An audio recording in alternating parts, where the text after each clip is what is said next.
Olá, meu nome é Kátia Bruno e este é o canal Audiobooks Metanoia. Um canal onde você transforma a sua mentalidade através do conhecimento, através da leitura dos livros e principalmente através da palavra de Deus. Se você ainda não é inscrito nesse canal, se inscreva porque não custa nada e assim você estará nos ajudando a crescer e divulgar a mensagem de transformação, a verdadeira metanoia. Se você gostar desse vídeo, você pode também deixar o seu gostei e compartilhar com pelo menos 3 pessoas.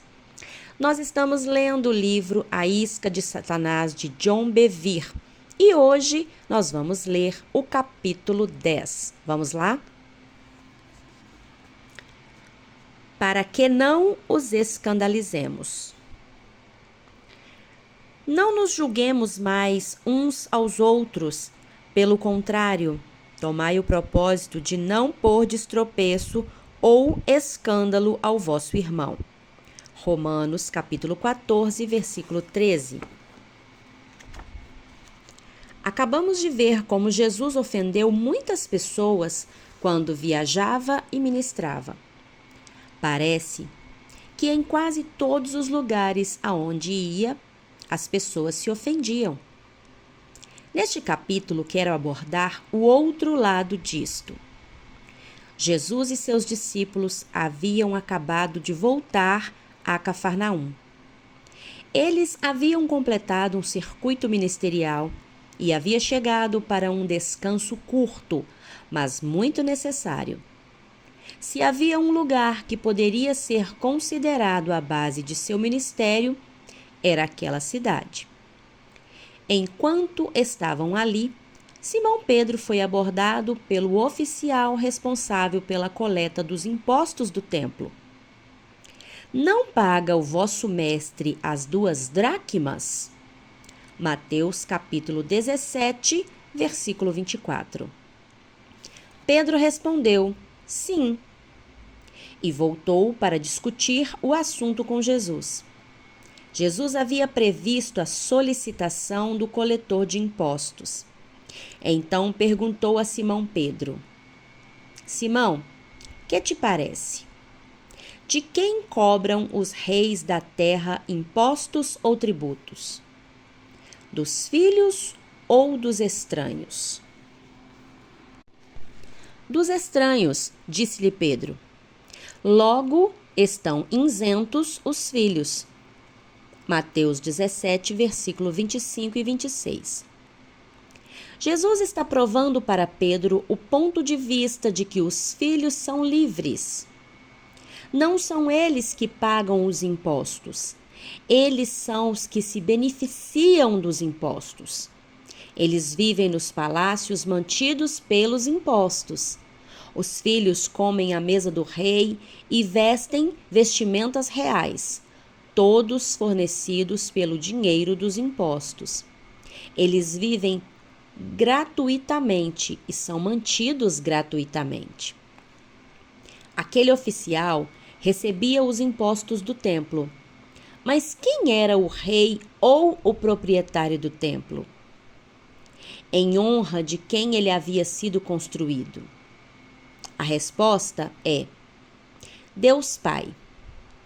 Pedro havia acabado de receber do próprio Deus a revelação de que Jesus Cristo era o Filho do Deus vivo. Com base nisso, Jesus estava perguntando a Pedro: se eu sou o filho daquele que é o proprietário do templo, então não estou isento de pagar o imposto do templo. É claro que ele estaria isento. Ele estaria totalmente justificado em não pagar o imposto. Mas veja o que ele diz a Simão Pedro.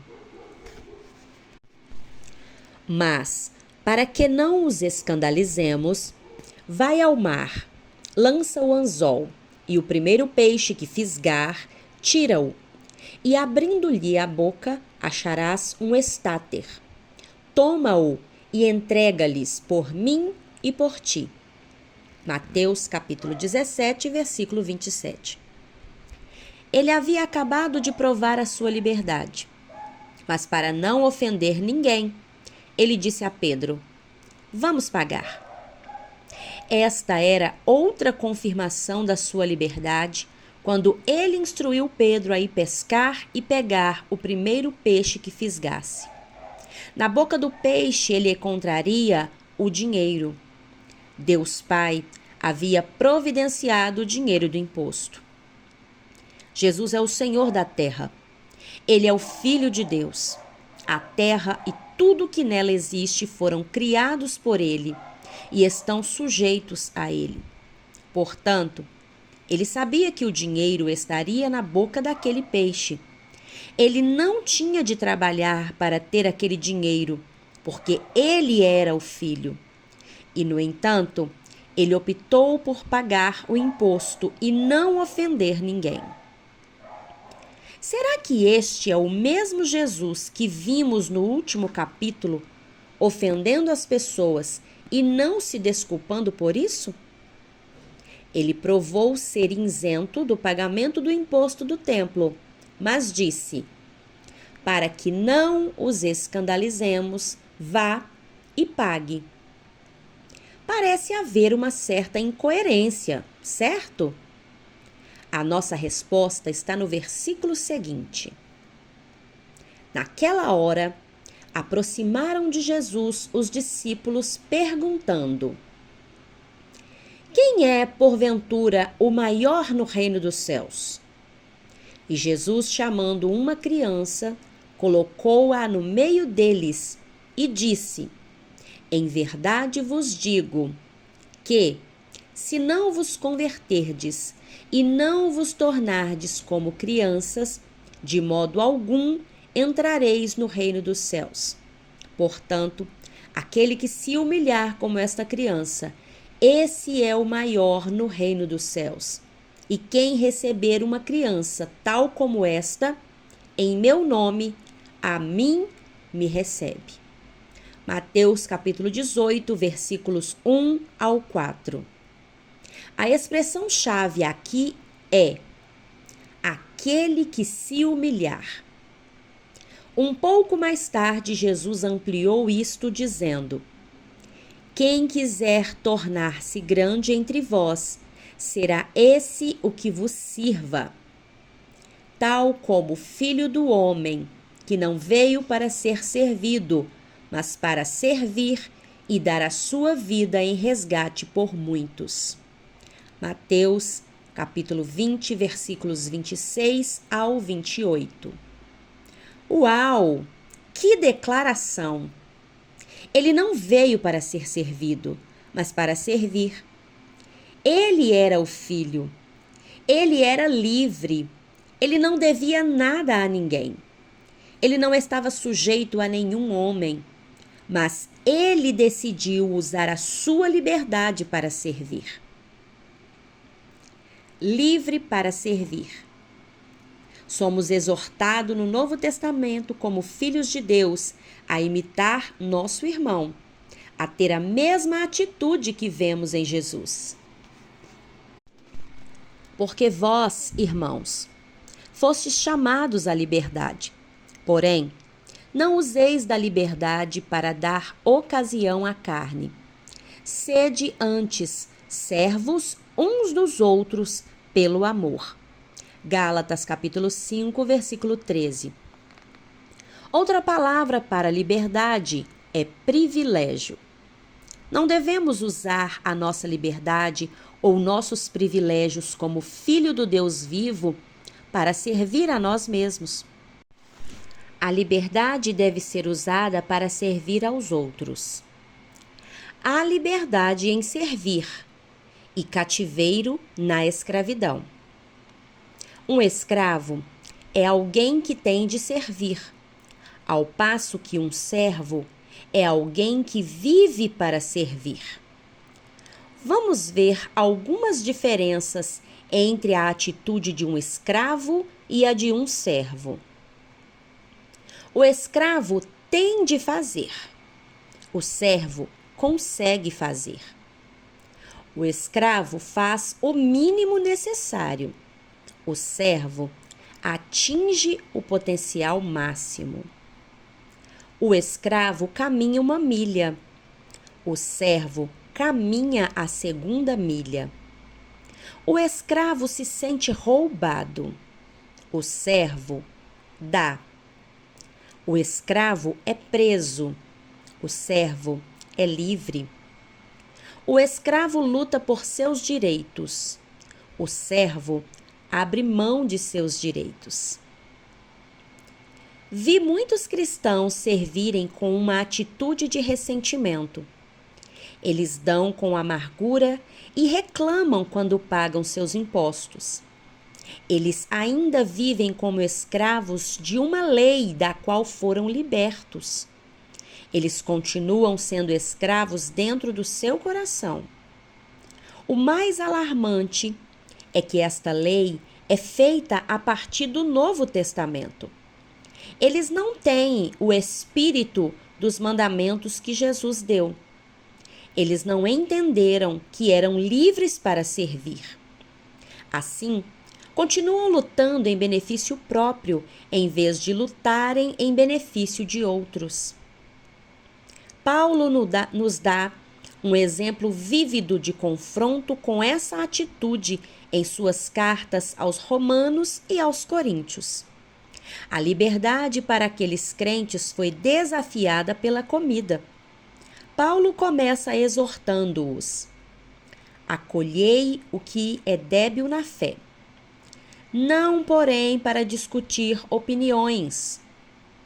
Um crê que de tudo pode comer, mas o débil come legumes. Romanos 14, 1 e 2. Jesus havia esclarecido que não é o que entra pela boca que contamina, mas sim o que sai da boca. Ao fazer esta declaração, ele considera todos os alimentos limpos para o crente. Marcos capítulo 7, versículo 18 e 19.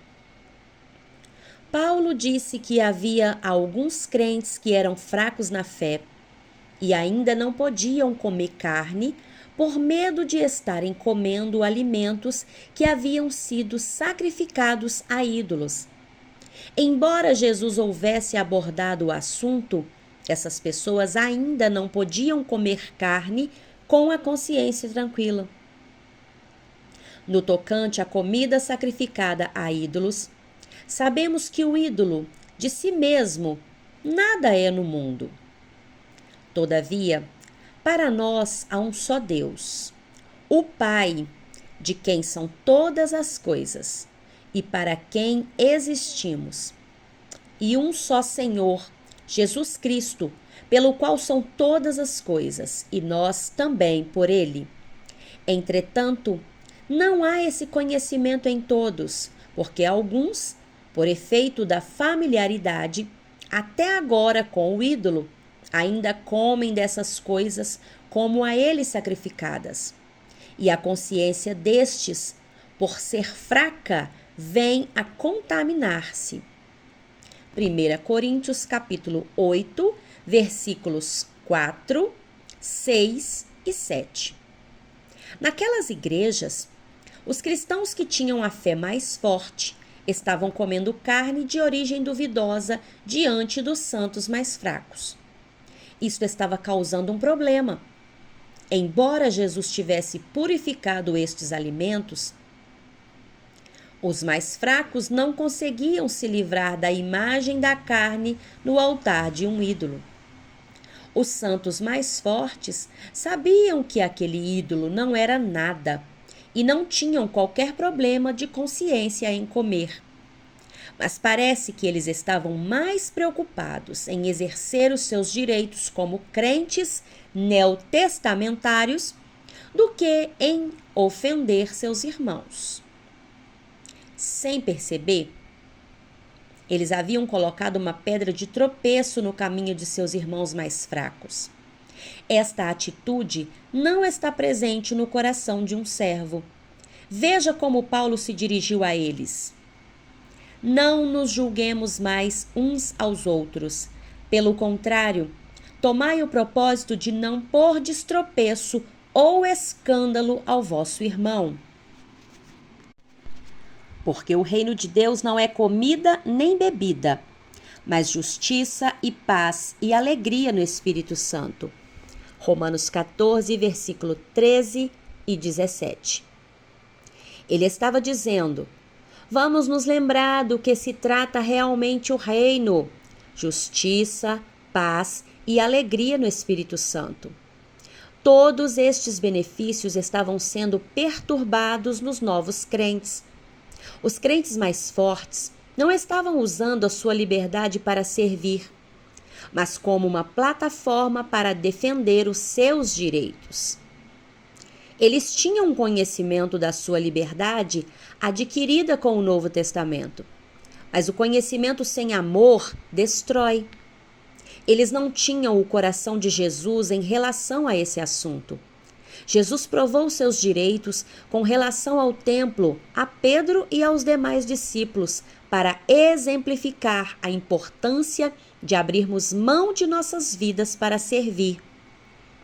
Ele nunca pretendeu que a liberdade fosse uma licença para exigirmos nossos direitos e fazer com que os outros se ofendessem e tropeçassem. Paulo deu esta advertência àqueles que tinham conhecimento dos seus direitos em Cristo, mas não tinham o coração de Cristo para servir. E assim, por causa do teu saber, perece o irmão fraco, pelo qual Cristo morreu. E deste modo, pecando contra os irmãos, golpeando-lhes a consciência fraca, é contra Cristo que pecais. 1 Coríntios capítulo 8, versículo 11 e 12. Podemos usar a nossa liberdade para pecar. Como? Ferindo aqueles que têm uma consciência mais fraca, fazendo com que um dos pequeninos de Cristo se ofendam e tropecem. Abrindo mão dos nossos direitos. Depois que Jesus estabeleceu a sua liberdade com relação ao imposto do templo, ele teve o cuidado de cobrar de seus discípulos a importância da humildade. Qualquer, porém, que fizer tropeçar a um destes pequeninos que creem em mim, melhor lhe fora que se lhe pendurassem ao pescoço uma grande pedra de moinho e fosse afogado na profundeza do mar. Ai do mundo, por causa dos escândalos, porque é inevitável que venham os escândalos, mas ai do homem pelo qual vem o escândalo. Portanto, se a tua mão ou o teu pé te faz tropeçar, corta-o e lança-o fora de ti. Melhor é entrar na vida, manco ou aleijado, do que tendo 2 mãos ou 2 pés, seres lançado no fogo eterno. Se um dos teus olhos te faz tropeçar, arranca-o e lança-o fora de ti. Melhor é entrares na vida com um só dos teus olhos do que, tendo 2, seres lançado no inferno de fogo. Vede, não desprezeis a qualquer destes pequeninos, porque eu vos afirmo que os seus anjos no céu veem incessamente a face de meu Pai Celeste. Mateus 18, versículos 6 ao 10. Este capítulo inteiro de Mateus trata das ofensas. Jesus está dizendo claramente para nos livrarmos de qualquer coisa que nos faça pecar, mesmo que sejam um dos nossos privilégios dados pelo Novo Testamento. Se alguma coisa fizer com que o seu irmão mais fraco peque, corte-a pela raiz. Você pode se perguntar: então, por que Jesus estava ofendendo a tantas pessoas, como vimos no capítulo anterior deste livro? A resposta é simples. Jesus ofendeu algumas pessoas por obedecer ao Pai e servir aos outros. A ofensa praticada por ele não ocorreu porque ele estava exigindo seus direitos. Os fariseus se ofenderam quando ele curou no sábado. Seus discípulos se ofenderam com a verdade que seu pai o mandou pregar. Maria e Marta se ofenderam quando ele atrasou o seu retorno para curar Lázaro. Mas você não verá Jesus ofendendo as pessoas por servir a si mesmo. Paulo, em sua carta aos Coríntios, fez esta advertência: Vede, porém, que esta vossa liberdade não venha, de algum modo, a ser tropeço para os fracos. 1 Coríntios, capítulo 8, versículo 9. A nossa liberdade nos foi dada para servir e para abrirmos mão de nossas vidas. Devemos edificar e não destruir. Esta liberdade também não nos foi dada para acumularmos coisas para nós mesmos. Por termos usado a liberdade desta maneira, muitos hoje estão ofendidos com o estilo de vida dos cristãos. Ouça novamente a advertência que nos foi dada em 1 Coríntios 8, 9. Vede, porém, que esta vossa liberdade não venha, de algum modo, a ser tropeço para os fracos. Eis um exemplo de como vi este mandamento ser quebrado. Em minha segunda viagem ministerial à Indonésia, levei Lisa, meus filhos e uma babá. Chegamos em Denpasar, Bali, uma ilha turística. Um membro do conselho da igreja que estávamos visitando possuía um hotel modesto em uma parte muito barulhenta da cidade. Tínhamos viajado uma longa distância e tínhamos dormido muito pouco. Estávamos exaustos. Naquela noite, fomos despertados diversas vezes por barulhos altos e cachorros latindo. Só passamos uma noite ali e não conseguimos descansar o suficiente. No dia seguinte, prosseguimos para Java e ministramos durante as 2 semanas seguintes, seguindo um programa muito atarefado. Só tínhamos um dia livre naquelas 2 semanas e era para viajar. Em um período de 24 horas, ministramos 5 vezes em uma igreja com 30.000 membros. No final da viagem, estávamos programados para voltar por Bali. O pastor nos informou que ficaríamos no hotel do membro do conselho novamente. Não estávamos nada animados em ficarmos naquela condição novamente, depois de 2 semanas de ministração ininterrupta. No café da manhã, na manhã em que estávamos para partir de Java para Bali, uma senhora adorável ofereceu-se para pagar por nossas acomodações em um dos melhores hotéis turísticos de Bali. Fiquei muito entusiasmado porque eu poderia descansar e ficar em um belo lugar. Quando saímos do restaurante para fazer as malas, Lisa me disse que não se sentia bem em aceitar a oferta daquela senhora. O intérprete e eu discutimos o assunto com ela e dissemos que estava tudo bem em aceitarmos. Mais uma vez, no avião de Java para Bali, ela disse que não achava que estávamos fazendo a coisa certa. Fui tolo e não lhe dei ouvidos. Eu disse a ela que aquilo não custaria nada à igreja e que estava tudo bem.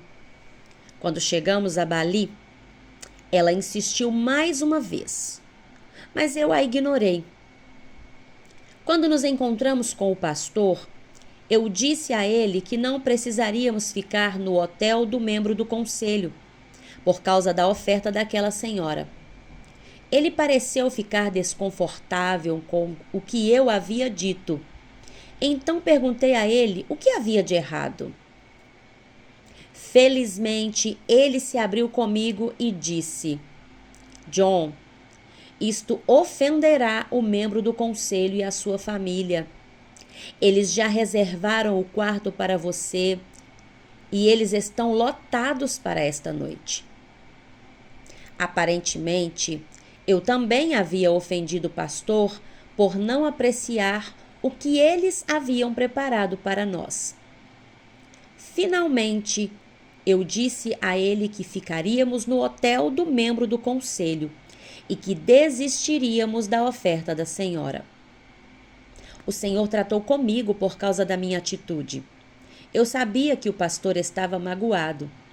Vi que exigir os meus direitos havia ofendido aquele irmão e que aquilo era pecado. Pedi que ele me perdoasse. Ele me perdoou. Espero não ter de aprender esta lição novamente. O teste da edificação. O apóstolo Paulo, ao escrever aos Romanos, resumiu o coração de Deus sobre o assunto. Assim, pois, seguimos as coisas da paz e também as da edificação de uns para com os outros. Romanos capítulo 14, versículo 19. Deve ser nosso alvo não fazer com que outros tropecem por causa da nossa liberdade. O que fazemos pode até ser permissível de acordo com as Escrituras, mas pergunte a si mesmo: isto visa a edificação dos outros ou a minha? Todas as coisas são lícitas, mas nem todas convêm. Todas são lícitas, mas nem todas edificam. Ninguém busque o seu próprio interesse, e sim o de outrem. Portanto, quer comais, quer bebais, ou façais outra coisa qualquer, fazei tudo para a glória de Deus. Não vos torneis causa de tropeço nem para judeus, nem para gentios, nem tampouco para a igreja de Deus. Assim como também eu procuro em tudo ser agradável a todos, não buscando meu próprio interesse, mas o de muitos, para que sejam salvos. 1 Coríntios capítulo 10, versículos 23 e 24, 31 e 33.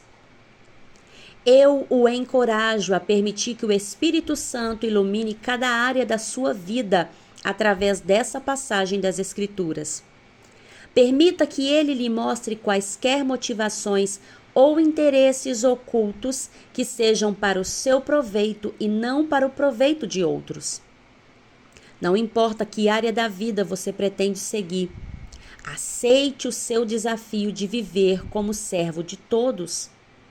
Use a sua liberdade em Cristo para libertar outros e não para garantir os seus direitos. Esta foi uma das diretrizes do ministério de Paulo, que escreveu: não dando nós mesmos nenhum motivo de escândalo em coisa alguma, para que o ministério não seja censurado. Vou repetir. Não dando nós nenhum motivo de escândalo em coisa alguma, para que o ministério não seja censurado. 2 Coríntios capítulo 6 e versículo 3. Alguém que não consegue perdoar esqueceu-se da grande dívida da qual Deus o perdoou. Se este capítulo edificou a sua vida, compartilha com alguém que você sabe que também precisa ouvir e aprender o que você aprendeu hoje. Quero pedir novamente para você que ainda não se inscreveu, que não custa nada, é só você clicar no botãozinho se inscrever. E assim o YouTube vai entender que este é um vídeo relevante e vai também divulgar para outras pessoas. Deus abençoe a sua vida grandemente. Um forte abraço e até o próximo capítulo.